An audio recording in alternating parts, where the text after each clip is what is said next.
ආයුවන් ඔබට සුබ උදෑසනක්. අපි සූදානම් අදත් පත්තර මේන්තුවේ කටයුතු මේ ආකාරයෙන් ආරම්භ කරන්න. සියලු තොරතුරු විමසා බලන්න ලෑස්ති. පත්තර හැම එකක්ම තියෙනවා අපේ අතේ. සහ එතනින් එහා ගියාට ගිය ප්‍රවෘත්ති අද ඉරිදා හින්දා අපි ඒ සියල්ලක්ම ඔබට කියනවා. ඔබ තවදුරටත් අවධානයෙන් පසුව යුතුයි. ඒ කාරණේ උදෙන්ම මතක් කරනවා. කොරෝනා වසංගතයත් එක්ක සංචාරන සීමා බොහෝ දුරට ලිහිල් කරලා තියෙන, අඩු කරලා තියෙන්නේ. විහෙර විහාරස්ථාන වලට යන්න පුළුවන් වන කාරණා, ඒ වගේම ගෘහස්ත සංගීත සංදර්ශන මේ වගේ දේවල් බලාගෙන හිටපු දේවල්. හැබැයි දැන් ඔක්කොම හරි කියලා අපි ආපහු අර පරණ විදිහට වැඩ ටික ඔක්කොම පටන් ගත්තොත් තමයි නැවත වතාවක් රටේ ජනතාව සහ ඔබ සියලු දෙනාම අපි අපහසුතාවයට පත් වෙන්නේ. ඒ නිසා කල්පනාකාරීව සෞඛ්‍ය මාර්ගෝපදේශ අනුගමනය කරමින් ඒ කියන විදිහට වැඩ ටික කරා නම් ප්‍රශ්නයක් නැහැ. එතකොට ආපහු අනිත් පැත්තට අපිට චෝදනා කරන්නත් බෑනේ සෞඛ්‍ය අංශ වලට. අපි කියපු විදිහට වැඩ ටික කරමු. ඒ අනුව වගකීමෙන් මේ සියලු කාර්යයන් වල නිරත වෙනවා නම්, රාජකාරී කටයුතු කරනවා නම් සහ අනිකුත් ව්‍යාපාර කටයුතු, ඒ වගේම මේ නව සංචරණ සීමා සහ සෞඛ්‍ය මාර්ගෝපදේශ එක්ක අපි අනුගත වෙලා වැඩ කරමු. ඒ අනුව කටයුතු කරමු. එතකොට මේ ප්‍රශ්නේ තාමත් ඉක්මනින් අපිට විසඳ ගන්න හැකියාව ලැබෙයි. මේ අතරේ සෞඛ්‍ය ප්‍රවර්ධන කාර්යාංශය ඊයේ දවසේදී නිකුත් කරන අලුත්ම වාර්තා අපි ඔබට කියන්න සූදානම්. Najith good morning. good morning. සුබ දැසනක් සමීර. මේ කොහොමද විදේශ තත්ත්වය කොහොමද කොරෝනා සම්බන්ධයෙන් කතා කරද්දී? ලෝක ගැන කතා කරනකොට සමීර දැන් මේ වෙනකොට කෝටි 19කට වැඩි පිරිසක් කොරෝනා ආසාදිතයන් බවට පත් වෙලා ඉන්නවා. 19 කෝටි 7,48,489ක් මුළු මහත් ලෝකයේම කොරෝනා ආසාදිතයන් බවට පත් වෙද්දී 17 කෝටි 38,10,789 දෙනෙක් සුවය ලබලා ඔවුන්ගේ දැන් දෛනික ජන ජීවිතේ පවත්වගෙන යනවා සුපුරුදු විදිහටම. හැබැයි ඔය අතරින් ලක්ෂ 40කට වැඩි පිරිසක් මිය ගිහින් තියෙනවා කියලා තමයි දැන් ලැබෙන අලුත්ම දත්ත වාර්තා කියන්නේ. 40,98,484ක් ලෝකයේම කොරෝනාව හින්දා මිය ගිය පිරිස. තත්ත්වයේ බරපතල ලක්ෂ 40ක් කියන්නේ මිලියන 4කට වැඩි පිරිසක් කොරෝනාව හින්දා මිය ගිහිල්ලා තියෙන සමස්ත ලෝකෙම. ඉතින් අපේ රටේ ප්‍රතිශතයක් විදිහට ගත්තහම සමීර මරණ ප්‍රමාණය අඩුයි. හැබැයි තව දුරටත් මේ සංඛ්‍යාව අඩු කරගන්න ඕනේ. මරණ නැත්තටම නැති වෙන තරමටම කොරෝනාව අඩු කරගත්තොත් රටක් විදිහට බොහොම සාර්ථකව ඉස්සරහට ගමනක් යන්න පුළුවන්. ඉතින් ඒ හින්දාම තමයි එන්නත් කරන්නේ දැන් සාර්ථකව ක්‍රියාත්මක වෙන්නේ. ලෝකේ පුරාම විශේෂයෙන්ම දැන් එන්නත් වර්ග ගණනාවක් ලෝක සෞඛ්‍ය සංවිධානය අනුමත කරලා තියෙනවා. අපේ රටේ දැන් ওই ලෝක සෞඛ්‍ය සංවිධානය අනුමත කරපු හැම එන්නතක්ම පාවිච්චි කරන්න හැකියාව ලැබිලා තියෙනවා. දැන් මොඩර්නා එන්නත පැමිණීමත් එක්කම එන්නත් වර්ග පහම දැන් අපේ රට තුලදී එන්නත් කරන්නේ සාර්ථකව ක්‍රියාත්මක කරන්න සූදානම් කියන වගේ විශේෂයෙන්ම අපි හැම දෙනෙක්ම දන්න කාරණාව. ඔව්, කවුරුවත් නොසිතපු විදිහට අපිට මේ එන්නත් ලැබෙමින් පවතිනවා සහ මේ ගැන අවඥාවෙන් බලාගෙන හිටියේ අපිට මේ වගේ එන්නත් ප්‍රමාණයක් ලබා ගන්න පුළුවන් වේද මේ ජනගහනයේ ඉලක්කගත ජනගහනයට ලබා දෙන්න කියන කාරණේ. හැබැයි කවුරුවත් නොසිතූ විදිහට මේ ලෝකයේ තුල නැත්නම් ලෝක සෞඛ්‍ය සංවිධානය අනුමත කළ ලෝකයේ තුල මේ ආකාරයෙන් ලබා දෙන එන්නත් පහම අපේ රටට රැගෙන එන්න සහ ජනතාවට එන්නත් කරණය සිද්ධ කරන්න සාර්ථකව මේ වෙද්දිත් හැකියාව ලැබිලා තියෙනවා. ඉතින් ඒ නිසා ඔබ දැන් ඔන්න එන්නත මට අර එන්නත ඕනි මේ එන්නත ඕනි අරක තිබ්බනම් හොඳයි එහෙම හිත ඉන්න නැතුව අනිවාර්යයෙන්ම ඔබට ළඟම තියෙන එන්නත ඔබට ගන්න පුළුවන් පළවෙනි එන්නත ලබා ගන්න කියන කාරණේ මතක් කරනවා. මේ වෙද්දි 1452 දෙනෙක් ඊයේ දවසේදී වාර්තා වෙනවා අලුත් ආසාදයන් විදිහට සහ 3733ක් මේ වෙද්දි අපේ රටේ මිය ගිහිල්ලා තියෙනවා, මරණයට පත් වෙලා තියෙනවා. ඉතින් මේක තමයි සෝචනීය කාරණේ. මේ තත්ත්වය තමයි අපි අඩු කර ගන්න ඕනේ. 23977යි සෞඛ්‍ය ප්‍රවර්ධන කාර්යාංශය කියන විදිහට මේ තවදුරටත් ප්‍රතිකාර ලැබමින් පසුවන්නේ ඒ ප්‍රතිකාර මධ්‍යස්ථානවල, ඒ වගේම රෝහල්වල මේ ආදී සියලු තැන්වල. අපි මේ ගැන ඔබ පරිස්සම් විය යුතු කාරණා තවදුරටත් කියන්න ලෑස්ති. ඒ අතරේ දැන් නිවාඩු කාලේ පොත් ගොඩක් අපිට හම්බ වෙලා තියෙනවා. පුංචි ළමයි එහෙම ගෙදර ඉඳලා නිකන් ඉඳලා නැහැ, වැඩ ගොඩක් කරලා තියෙනවා. අපිට පොත් ගොඩක් හම්බ වෙලා තියෙනවා. ඉතින් ඒවා ඉදිරියේදී කියන්න සූදානම්. නජිත් ගාව තියෙන එක පොතක්. ඔව් සමීර, අපි හැමදාම සෙනසුරාදා දවස්වල සතියක පත්තර පෙන්තුවෙන් අපි ඔබට කියනවා පොතක් ඔබ ලියපු කෙනෙක් නම්, රචකයෙක් නම් අපිට එවන්න, නැත්නම් තව කාගේ හරි දන්න හොඳ පොතක් තියෙනවා නම් අපිට එවන්න කියලා. ඒ විදිහට අපිට ලැබුණු කෘතියක් අපි තෝරගන්නවා. මේක දඬුවැට අද්දර කියලා තමයි නම් කරලා තියෙන්නේ. විශේෂයෙන්ම දඬුවැට අද්දර ලියන්නේ සිරිනන්ද මැදගෙදර මහත්මයා. එතුමන් මේ දඬුවැට අද්දර කියන කාව්‍ය සංග්‍රහය බොහොම අපූර්වට රචනා කළ තියෙන විවිධ තේමාවන් ඔස්සේ රචනා කරපු කවි නිසඳැස් ගණනාවකින් මේ කෘතිය සමන්විත වෙනවා. ඇති සැටියෙන් දකින දනන් 10ක් අතර ඉන් එහා දුර දකින්නේ කවරෙක්ද? ඔහු කවියෙක්, ඔහු කලාකරුවෙක්. බලාරොදක වන ලැහැබ කසිරිය දකින්නට ඔහු පොළඹ වන්නේ සරසවි මව්තුලින් උරුම වූ ඒ කවියයි කියලා මේ කෘතිය සම්බන්ධයෙන් පෙරවදනක් ලියමින් සටහන් වෙලා තියෙනවා. මේ කාව්‍ය සංග්‍රහයේ කවි පන්තියක් තෝරගත්ත මේ දැන් බිම්මල කිව්වහම ගොඩක් අයට හිතෙන්නේ අර හතු නැත්තම් අර පිපෙන බිම්මල ගැන. හැබැයි ටිකක් වෙනස් බිම්මලක් ගැන සිරිනන්ද මැදගෙදර මහත්මයා අපූරු නිසඳැසක් ලියලා තියෙනවා. සංවර්ධන රන් අරුණලු ගමට නොවැටෙනා කාලේ විදුලි බලෙන් කැරකැවෙන මැෂින් මෝල නැති කාලේ ගමේ ලඳුන් එකතු වෙලා බිම්මල කුස්සියේ දාගෙන වී කෙටුවා. 7-8 දින එකතු වෙලා කැරකි කැරකි වී කෙටුවා බිම්මල දාගෙන අපූරුවට පෙර කාලේ අද වාගේ ගමින් ගමට වී මෝලක් නැති කාලේ කියලා මේ බිම්මල ගැන ඒ විදිහට කියන අතරේදී සිරිනන්ද මැදගෙදර මේ විදිහට තවත් කවි පන්තියක් ලියනවා මිනිස්කම දුටුවා කියලා. අප යන වචන වෙනුවට තනි වෙලා මම ඇත සැඟවිලා නොදැනම වගේ මිනිස්කම නූගත් උගත් නැත මෙතනදී කිසිත් එම මිල මුදලට වඩා වටිනා මිනිස්කම යන්නේන බස් රථේ විපරම් කළා මම කඩපිල නගරේත් බැලුවෙමි සොයා මම ගම්තොට අහඹු ලෙස දුටු විට මිනිස්කම දෙනෙතට කඳුළු ඉනුවා මට ඉබේටම කියලා සිරිනන්ද මැදගෙදර මහත්තයා විදිහට ලියනවා. බොහොම අපූර්වට මේ මිනිස්කම හොයාගෙන ගිහිල්ලා මිනිස්කම දැන් කොහෙවත් නැහැ. මිනිස්කම අන්තිමට හොයාගන්න හම්බුනේ ගමේ විතරයි. ගමේ විතරද මිනිස්කම තියෙන්නේ? එහෙම වෙන්න ඕනේ නැහැ. නගරෙත් මිනිස්කම තියනවා නම් මේ ලෝකේ අපේ රට බොහොම ලස්සන වේවි කියලා අපිටත් හිතෙනවා. ඉතින් ඔබත් පොතක් ලියලා තියෙනවා නම් කාව්‍ය සංග්‍රහයක් වේවා, නවකතාවක් වේවා, කෙටි කතා සංග්‍රහයක් වේවා අපිට එවන්න. අපි කියන්න ලෑස්ති. සමීර. ඔව් 6:08 වෙලාව නිසා අපි ඉක්මනට පත්තර වලට යනවා. අද වාර්තා කරනවා දිවයින පත්තරේ අනුමත එන්නත් පහම ලංකාවට ඇවිල්ලා කියලා ප්‍රධාන ප්‍රවෘත්තියක් විදිහට යනවා. ඇස්ට්‍රසෙනිකා, සයිනෝෆාර්ම්, ෆයිසර්, ස්පුට්නික්, මොඩර්නා මේ එන්නත් පහම අපිට ඇවිල්ලා තියෙනවා. ඒ වගේම ඖෂධ නියාමන අධිකාරිය සිනෝවැක්ස් එන්නත් සඳහා අනුමැතිය ලබා දුන්නා. අපේ රටේ භාවිතය සඳහා ඒ ගැනත් මතක් කරන්න ඕනි. චන්න ජයසුමන රාජ්‍ය අමාත්‍යවරයා කියන්නේ අද දිවයින ඒ ගැන වාර්තා කරනවා. මේ අතර අරුණට ගියාම අරුණ කියනවා මාස 6ට එන්නත් ලක්ෂ 101ක් කියලා ගෙනත් තියෙනවා. ඒ වගේම ලක්ෂ 67ක් හම්බ වෙලා තියෙන්නේ මුදලට අපි අරගෙන තියෙන්නේ. ඉතුරු ඒවා ප්‍රධානයන් විදිහට හම්බ වෙලා තියෙනවා. ගෙවුණු මාස 6ක කාලය ඇතුළත මේ ආකාරයෙන් 1,1008ක් ලැබිලා තියෙනවා කියලාද මේ ආකාරයෙන් තොරතුරු අරුණ පත්තරේ වාර්තා කරලා තියෙනවා. ඉතින් මේ එන්නත් ජනතාවට ඉතාමත් ඉක්මනින් සීග්‍රේන් ලබා දීමට කටයුතු සෞඛ්‍යාංශ ආරක්ෂක මැදිහත්ව යහුසුලුව සිද්ධ වෙමින් පවතින බවත් අපි ඔබට මතක් කරනවා. ඔය අතරේ අද සන්ඩේ මෝනිං පුවත්පත කියනවා දැන් කොවිඩ් ඩෙල්ටා ප්‍රභේදය දැන් ශීඝ්‍රයෙන් ව්‍යාප්ත වීම වළක්ව ගන්න හැකියාව තියෙන මට්ටමක තියෙන මේක වළක්ව ගන්න පුළුවන් කියන කාරණාව. ඔය අතරේදී ඩෙල්ටා ප්‍රභේදය ව්‍යාප්ත වෙන එක වළක්වන්න බොහොම ලොකු මෙහෙයුමක් ආරම්භ කරලා තියෙනවා. සන්ඩේ මෝනිං කියනවා delta variant of COVID-19 hunt continues for community spread. මේ සමාජ පැතිරීමක් දක්වා මේ දේ නොයා වළක්ව ගන්න බොහොම උනන්දුවෙන් කටයුතු කරනවා කියලා authorities warn of strict travel restrictions if COVID-19 Delta cases increase. මේ COVID Delta ප්‍රභේදයේ මේ සිද්ධීන් වාර්තා වුණොත් වැඩි වශයෙන් සංචරණ සීමා තවදුරටත් දැඩි කරන්න වෙයි කියලා සඳහන් වෙනවා. ඔය අතරේ keeping adding records of new variant infections doesn't provide accurate picture.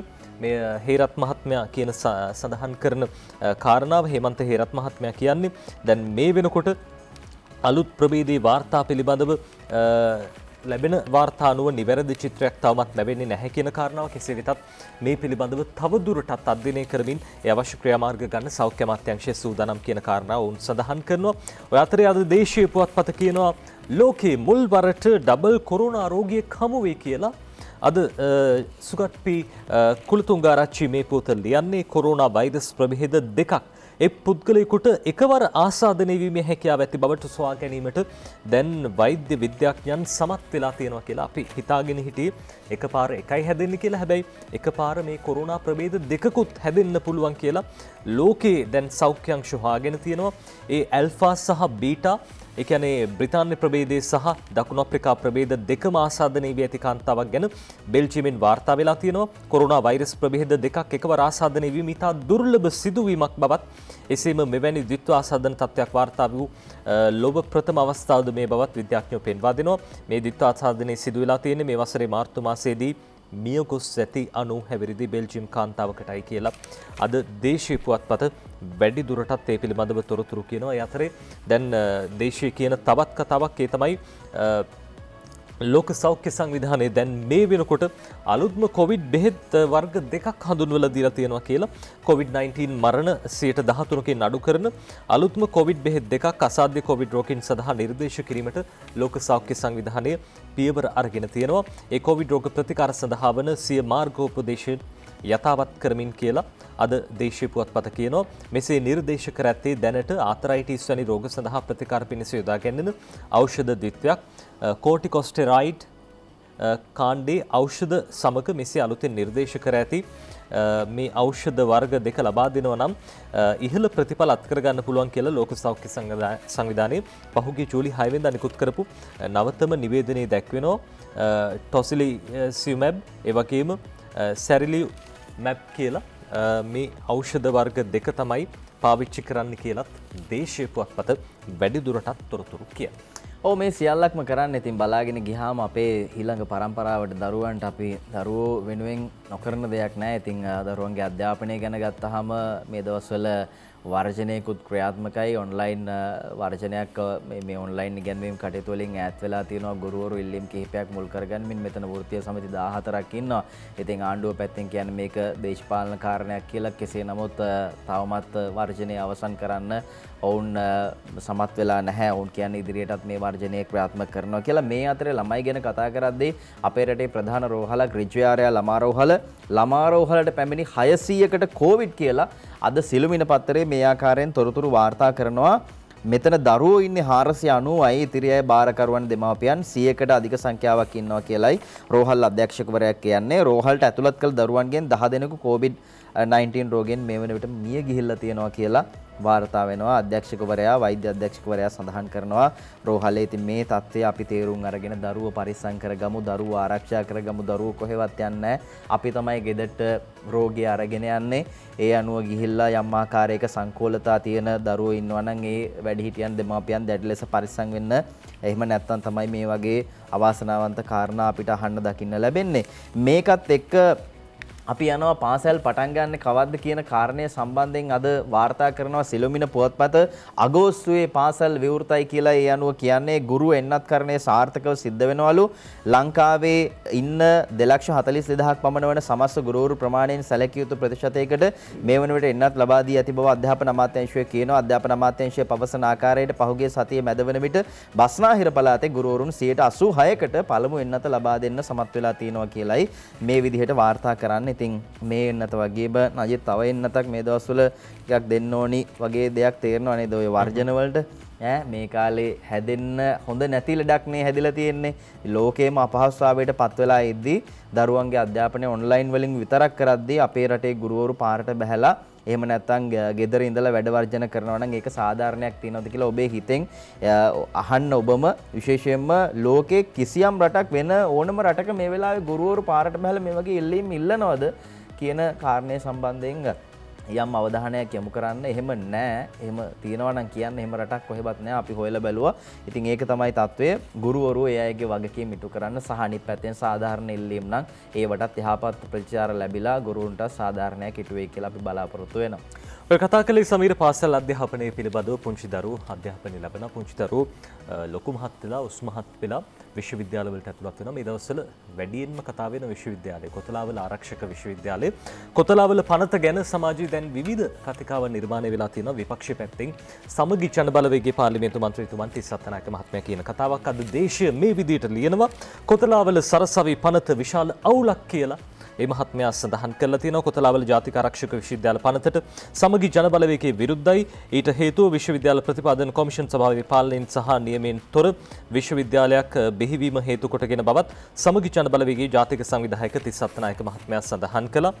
ඒ අතරදී විශේෂයෙන්ම දැන් ඒ පිළිබඳව කතා කරනකොට එතුමන් වැඩිදුරටත් කියනවා මේ පිළිබඳව අදහස් පළ කරමින් සිසුන් බදවා ගැනීම, මහාචාර්යවරුන් පත් කිරීම, උපාධි ප්‍රදාන ආදී කටයුතුවලදී මේ පනත නිසාවෙන් ගැටලු රැසක් මතුවන බව තිස්ස අත්තනායක මහත්මයා ප්‍රකාශ කළ තිනවා. විශේෂයෙන්ම සිසුන් අතුලත් කර ගැනීමේ ක්‍රමවේදයේ ගැටලු සහගත බව ඒ මහතා සඳහන් කළා.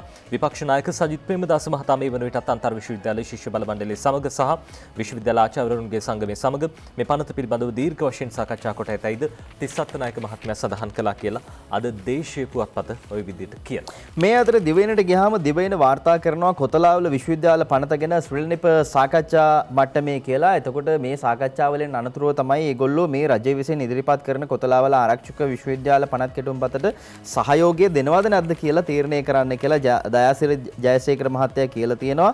ඒ අනුව මේ පනත් කෙටුම්පතට ශ්‍රී ලංකා නිදහස් පක්ෂයේ හැටියට සංශෝධන කිහිපයක් ඉදිරිපත් කිරීම නියමිතව ඇති බවත් ඒ පිළිබඳව ආණ්ඩුවේ ඉහළ දේශපාලන අධිකාරිය සමග සාකච්ඡා කිරීමට බලාපොරොත්තු වන බවත් එතුමා සඳහන් කරනවා දයාසිරි ජයසේකර මහත්තයා. ඒ ගැන අද මේ ආකාරයෙන් තොරතුරු වාර්තා කරලා තියෙනවා දිවයින පත්‍රයේ. මේ අතරේ බෞද්ධ උපදේශන සභාව සමග ජනාධිපතිතුමා මාසයක් පාසා පවත්වන සාකච්ඡාව පැවැත්වුණා. ඉතින් එතෙන්දී ජනාධිපතිතුමා මේ සම්බන්ධයෙන් අවධානය යොමු කළා.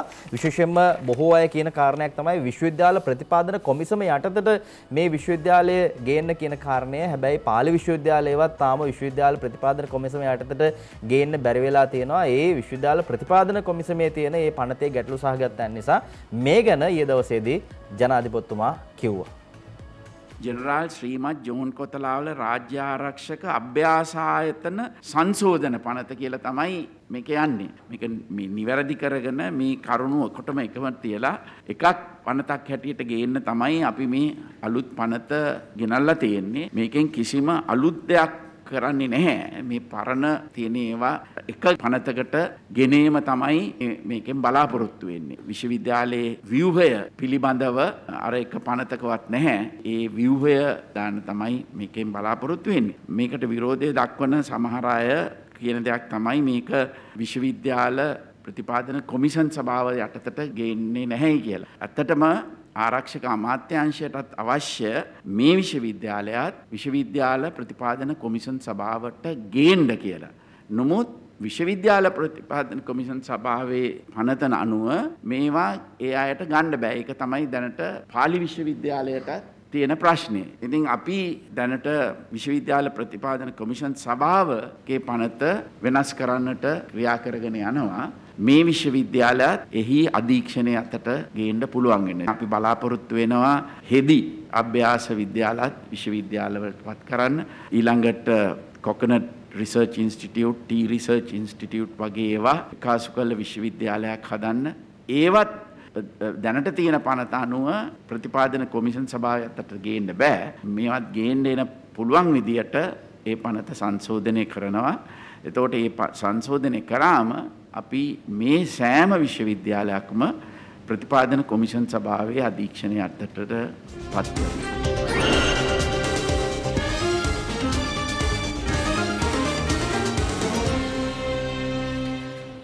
අධ්‍යාපනය වෙනුවෙන් සාධනීය පියවරයන් ගනිද්දී මෙවැනි දේවලුත් වාර්තා වෙනවා. අද මව්බිම කියනවා ප්‍රධාන ප්‍රවෘත්තියෙන් මේ ආකාරයෙන් අගවිනිසුරු යටතේ තියෙන මේ මහපොළ පනතත් වෙනස් කරන්න සූදානමක් තියෙනවා කියලා. ඒ අනුව අගවිනිසුරුවරයාගේ සභාපතිත්වයෙන් පවත්වාගෙන යන මේ මහපොළ බාරකාර අරමුදල් පනතේ ස්වාධීනත්වය අහිමි කරන අන්දමින් සංශෝධනය කරන්න පිඹුරුපත් සැකසමින් තියෙනවා කියලා වාර්තා වෙන බව අද මව්බිම කියනවා. දැනට රුපියල් කෝටි 1200කට අධික මුදලක් මේ අරමුදලේ පවතින බැවින් මෙසේ පනතට සංශෝධන එක් කිරීමට උත්සාහයක යෙදෙන බවට තොරතුරු වාර්තා වෙනවා කියලා තමයි මව්බිම අද මේ ආකාරයෙන් කියලා තියෙන්නේ. ඉතින් පත්තරේ මෙහෙම තිබුණාට හෙට වෙද්දි සමහර විට කියයි එහෙම එකක් නැහැ කියලා. අපි අර ගිය සතියේත් මෙවැනි කාරණයක් නජිත් කිව්වා.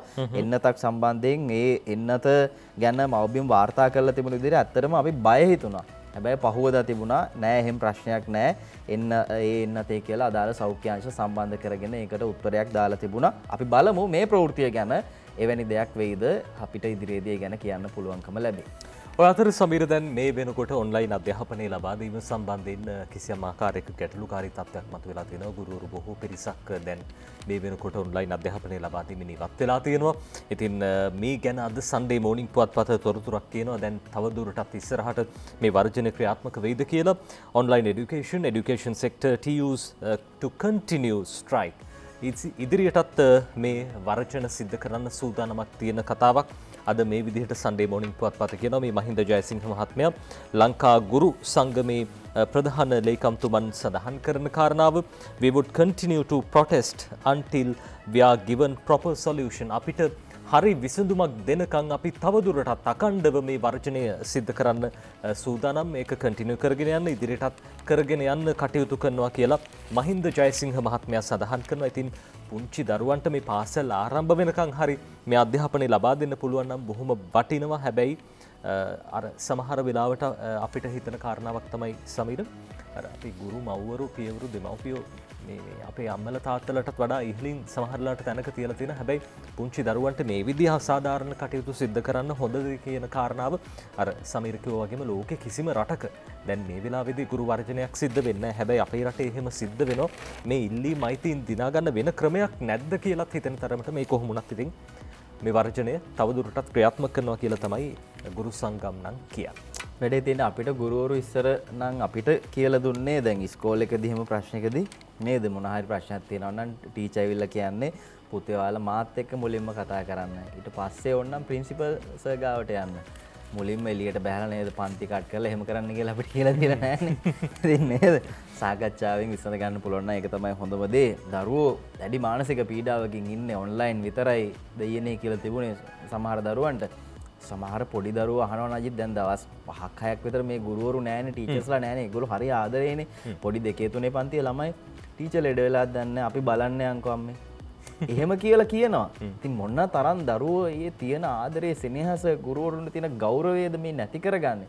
සමහර උදවිය සමහර ගුරුවරු දන්නේ මම විදුහල්පතිවරුන්ට කතා කරලා ඇහුවා.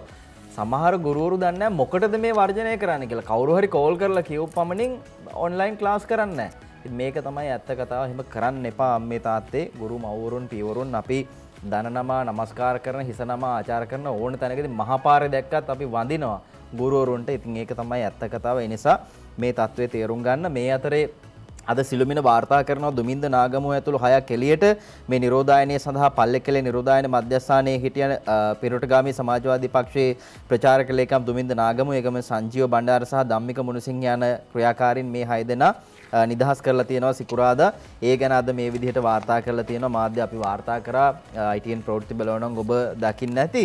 මේත් එක්ක මේ පෙරටුගාමීන් ගැන කතා කරද්දී අර පහුගියදා මේ පනතට කොතලාවල පනතට සහ අධ්‍යාපනය සම්බන්ධයෙන් වන කාරණා කිහිපයකදී ලොකු උද්ඝෝෂණයක් පැවැත්වුණා කොළඹ. ඉතින් එතනදී අර මහලු කාන්තාවක් ජ්‍යෙෂ්ඨ පුරවැසි කාන්තාවක් අත්අඩංගුවට ගන්නවා පොලිසිය කුදලගෙන ගියා කියලා කිව්වේ.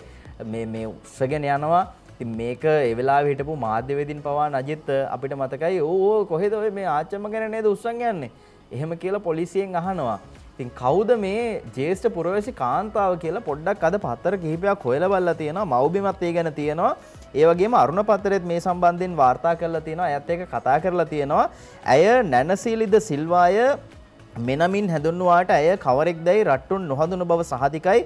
එහෙත් ඉකුත් දින කොළඹදී කොතලාවල විශ්වවිද්‍යාල පනත් කෙටුම්පතට එරෙහි පාර්ලිමේන්තුව අසලදී පැවති විරෝධතාවකදී පොලිසිය වෙතින් අත්අඩංගුවටගෙන මහත් වෙරෙන් රැගෙන යමින් සිටි වියපත් කාන්තාවගේ රූපය ඔබට මතක ඇතුවාට සැක නැත. ඒ පින්තූරය දුටු බොහෝ දෙනෙක් ඇය කවුදැයි සොයා බැලූහ. මේ එම වියපත් කත සමග කරපු සාකච්ඡාවක් අද අරන් ඇවිල්ලා තියෙනවා. ඈගෙන් අහනවා ඉස්කෝලේ යන කාලේ දේශපාලනය කරාද කියලා. එහෙම ලොකුවට කළේ නැහැ. උසස් පෙළ අවසන් වෙලා වගේ තමයි උනන්දුවක් ඇති වුණේ. 79 වගේ කාලේ රෝහණ විජේවීර සහෝදරයා දෙපාරක් විතර අපේ ගෙදර ඇවිල්ලා තියෙනවා. ওই කාලේ කොට්ටාස කිහිපයක අතුරු මැතිවරණයක් තිබුණා. ඒකට ගාල්ලෙන් තරම් කළේ ලයනල් බෝපගේ සහෝදරයා. ඒ රැස්වීම වලට විජේවීර සහෝදරයා ආවා. ඒ කියන්නේ ජනතා විමුක්ති පෙරමුණේ මේ ක්‍රියාකාරී සමාජිකාවක් ඇය. හැබැයි ජවිපෙන් අයින් වෙනවා, ඉවත් වෙනවා. ඇය කියනවා මා ඇතුළු සහෝදරයන් ගෙයින්ගෙට ගිහිල්ලා ජනතාව දැනුවත් කළා. ඔවුන් නැවත ව්‍යාපාරයේ වටා එකතු කරගන්න කතා කළා. නොඑක් සාකච්ඡා පැවැත්වුවා. 83 ගාල්ලේ ලබුදුවේ නිවසක පැවැත්වූ රහස් සාකච්ඡාවකට පොලිසිය කඩා වැදලා පැන්නා. කඩා වැදුණා. ඒ සාකච්ඡාවට 89 ඝාතනය කළ උපාලි ජයවීර සහෝදරයාත් ඇවිල්ලා හිටියා.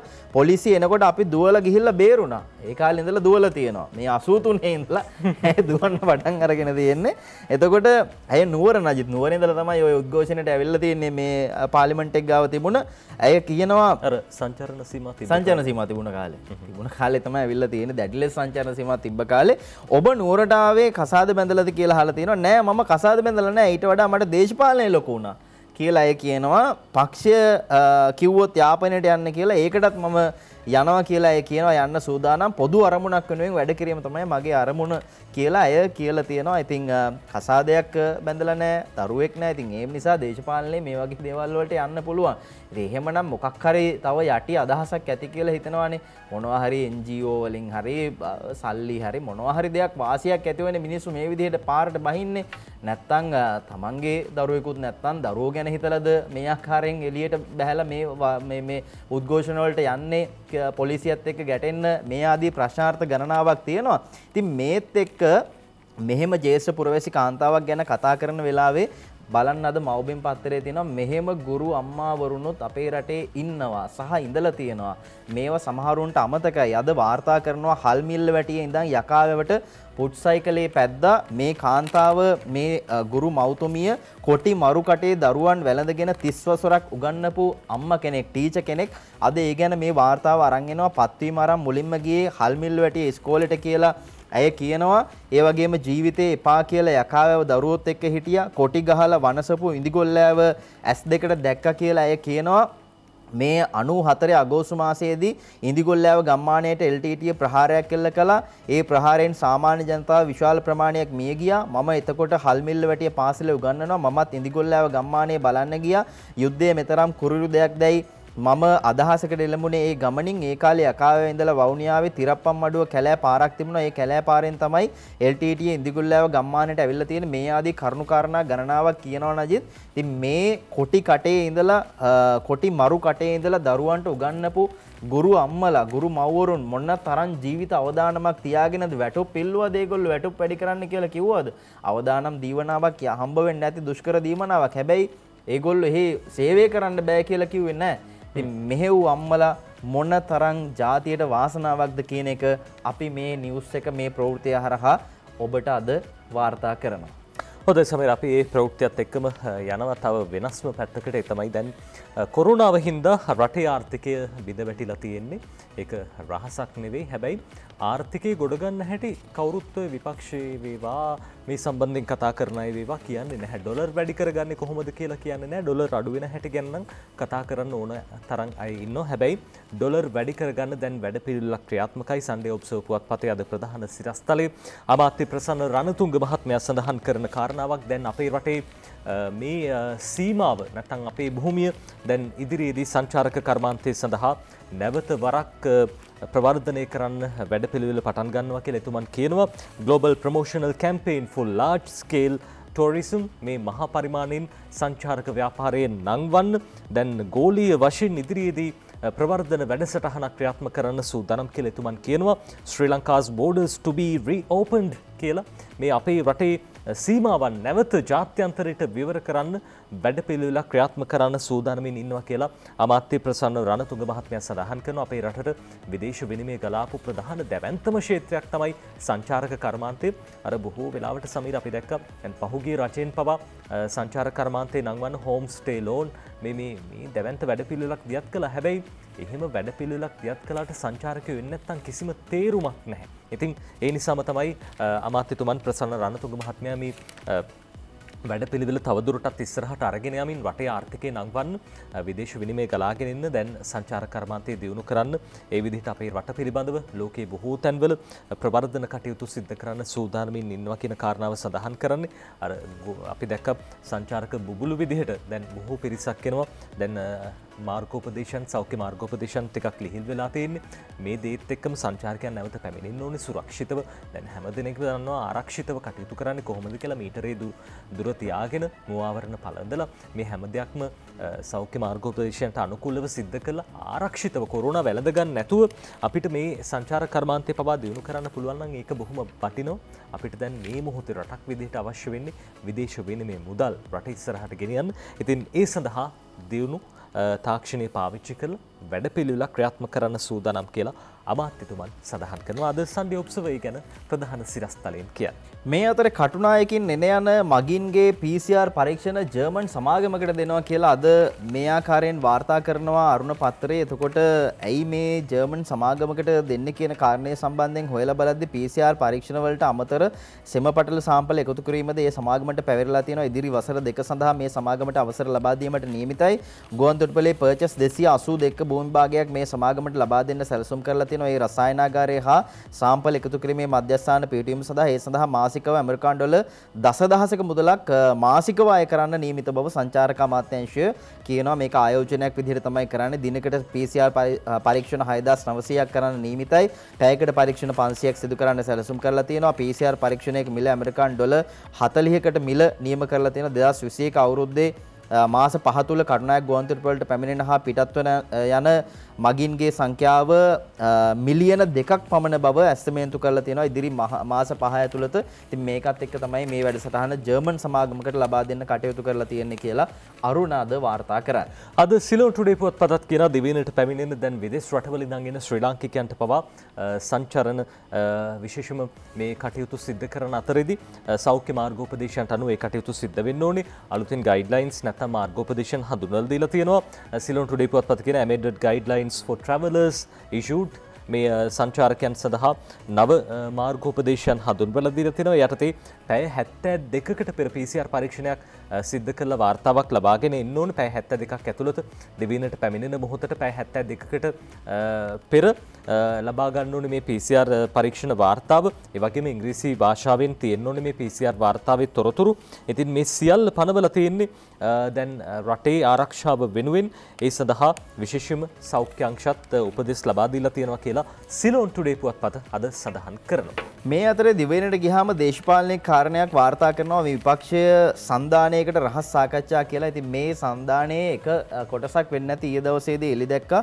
ඊයේ ඒගොල්ලෝ එක තැනකට ඇවිල්ලා මේ සම්බන්ධයෙන් සාකච්ඡා කළා. අපි දැක්කා පාටලේ චම්පික රාජ්‍ය සේනාරත්න වගේම දෙමළ දේශපාලන පක්ෂ නියෝජනය කරමින් එක්සත් ජාතික පක්ෂය සජිත් ප්‍රේමදාස මහත්තයා මේ සියලු දෙනාම එකතු වෙලා සාකච්ඡා කරනවා. විපක්ෂය සන්දානයකට රහස් සාකච්ඡා කියලායි අද දිවයින ප්‍රධාන ප්‍රවෘත්තියෙන් කියලා තියෙන්නේ. අපි සූදානම් සමීර තවත් බොහෝ තොරතුරු තියෙනවා. විශේෂයෙන්ම සිල්වන පුවත්පතත් වාර්තා කරන තොරතුරක් තියෙනවා. අපි ඊට කලින් ලබා ගමු විරාමයක්. විරාමයෙන් පස්සෙත් එකතු වෙමු සතියක පත්තර බේන්තුවත් එක්ක.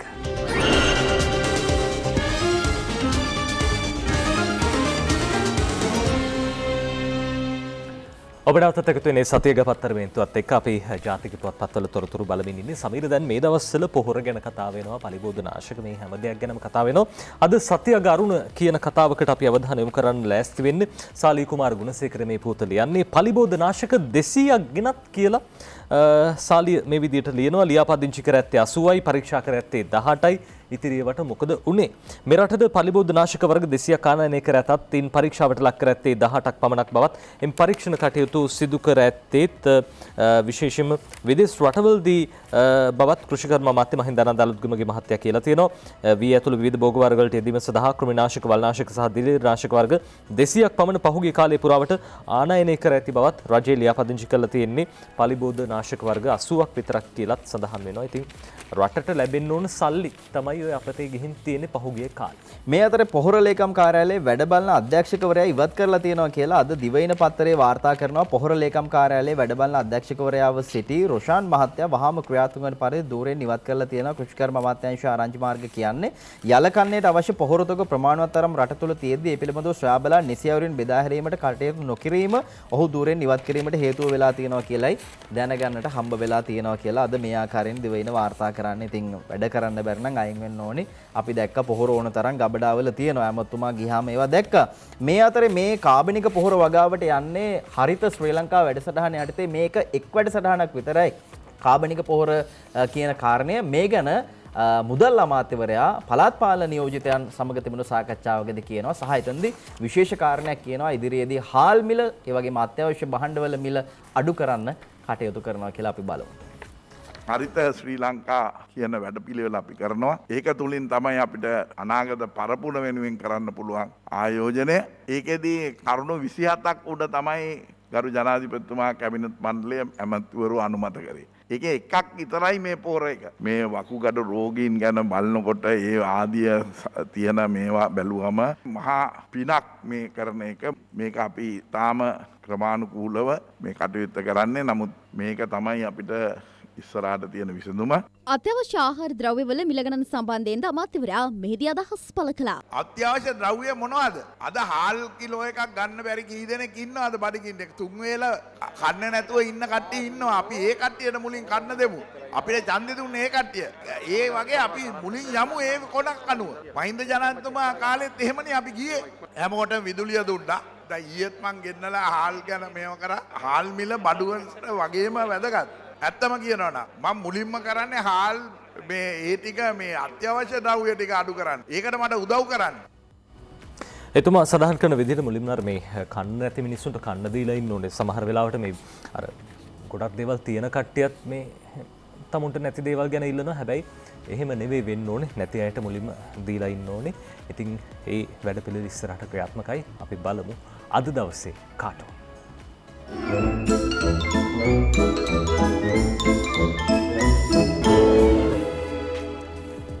අපි බලමු කාටුන් අද සතිය ගරුණ පුවත්පතේ කාටුනේ බලන්න මේ දෙන්නෙක් ඉන්නවා මේ කුසලානයක් දිනාගන්න තරගයක්ද කොහෙද කුසලානේ නම් කරලා තියෙන්නේ මේ වී මිලදී ගැනීම කියලා.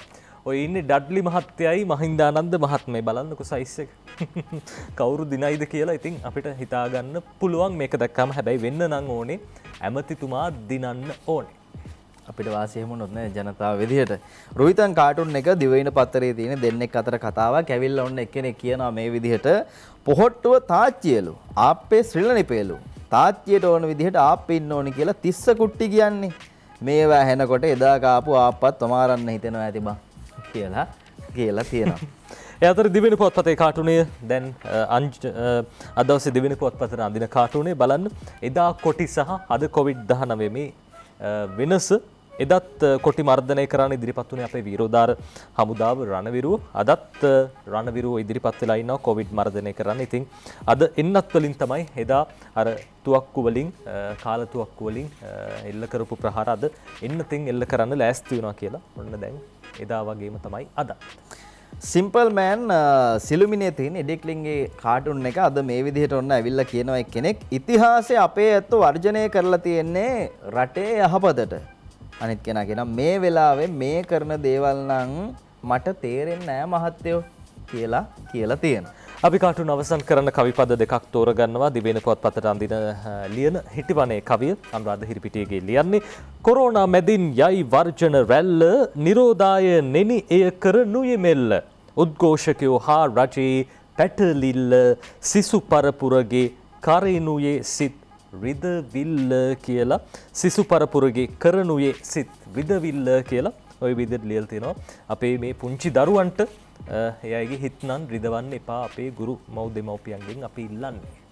දවසේ පද 4 විදුර අබේනායක අද මේ විදිහට ලියන්නේ මව්බෙන් පත්තරේ එන්නත් කෝටියක් ලංකාවට ආවා දැන් නම් හිතන්නට වෙයි හොඳ වැඩ මේවා සංගීතයටත් අවසර දෙන බව කීවා ලංකාවෙන් කොවිඩ් උවදුර දුරු වේවා ලංකාවෙන් කොවිඩ් උවදුර දුරු වේවා කියන එක තමයි සියල්ලන්ගේම ප්‍රාර්ථනාව. අපි මේ කවියත් එක්කම සමුගන්න සූදානම් වෙන්නේ. ඔබට පුළුවන් සතියක පත්තර මේ තුන අනතුරු ජ්‍යෙෂ්ඨ මාධ්‍යවේදී මොහන් සබරනායක මහත්මයා ඉන්නවා. ලෝකේ වටේ පහුගිය සතියේ සිද්ධ වෙච්ච දේවල් මොනවද කියලා ඔබට කියන්න. අපි එතුමාටත් ආරාධනා කරමින් ඔබටත් සමුද වෙන්න සූදානම්. සමීර අනිවාර්යයෙන්ම ඔබේ යහපත් හැසිරීම නැත්නම් සෞඛ්‍ය කියන විදිහට වැඩ කටයුතු කරන එක තමයි රටේ සැනසීම. ඒ නිසා ඒ විදිහට කටයුතු කරන්න ඔබට නිරෝගී අනාගතයක් ප්‍රාර්ථනා කරනවා. ආයිබෝවන්.